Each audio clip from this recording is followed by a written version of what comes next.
Laughing Buddha आखिर कौन है? घर, दुकान और ऑफिस में इसे रखने से क्या होता है? सभ्यताओं में वस्तुओं का किरदार अहम है। वस्तु इतिहास का जीवित प्रतीक मानी जाती है।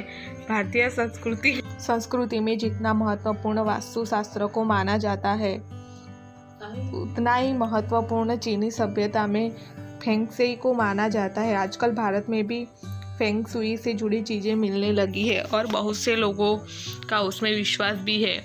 उन्हीं में से एक है लाफिंग बुद्धा। ऐसा माना जाता है कि लाफिंग बुद्धा समृद्धि और खुशी प्रदान करते हैं। मान्यता है कि लाफिंग बुद्धा को उपहार में देना शुभ होता है।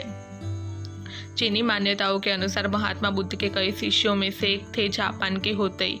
कहा जाता है कि जब होतेई बौद्ध बने और उन्हें आत्मज्ञान की प्राप्ति हुई तो वे जोर जोर से हंसने लगे। इसके बाद उन्होंने अपने जीवन का उद्देश्य बना लिया, लोगों को हंसाना और सुखी रखना। होतेई जहाँ भी जाते वहाँ लोगों को हंसाते और लोग उनके साथ काफ़ी खुश रहते थे। धीरे धीरे लोग उन्हें लाफिंग बुद्धा कहने लगे। वही उससे जुड़ी एक और मान्यता है। चीन में लाफिंग बुद्धा को चीनी देवता माना जाता है। इन्हें पुताई के नाम से जाना जाता है। वे एक भिक्षुक थे और उन्हें मौज मस्ती करना, घूमना फिरना बहुत पसंद था। वे जहाँ भी जाते थे वहाँ अपना बड़ा पेट और विशाल बदन दिखाकर सभी को हंसाते थे। सेंटा क्लॉज की तरह वही बच्चों में बहुत लोकप्रिय थे। तभी से लोग उन्हें देवता की तरह मानने लगे और उनकी मूर्तियाँ घर में रखने लगे।